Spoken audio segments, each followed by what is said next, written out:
भी देगा, तेरा बाप भी देगा, लेके रहेंगे, तेरा बाप भी देगा, लेके रहेंगे, तेरा बाप भी देगा, लेके रहेंगे, नारे इमरान खान।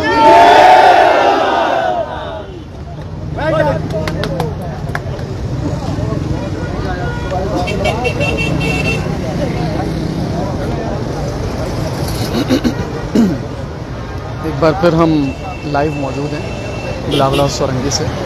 जैसा कि हमने आपको कुछ देर पहले बताया था कि जो कारकुनान हैं तो यहीं मौजूद हैं और अब वो एक झुंड की सूरत जमा हुए हैं और उनकी जान से नारेबाजी की गई है। कोई पुलिस की जानिब से कोई रिटेलिएशन हमें यहाँ पर देखने में नहीं आई।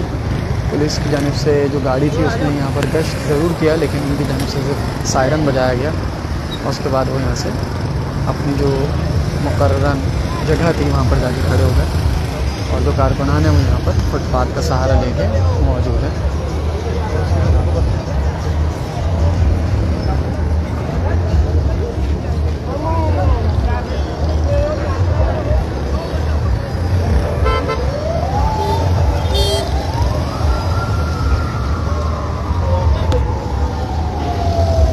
कहा यह जा रहा है कि जो क़यादत है पीटीआई की वो कुछ देर में यहाँ पर पहुँचेगी मुमकिन तौर पर, लेकिन कब तक पहुँचेगी ये वाज़ेह नहीं है।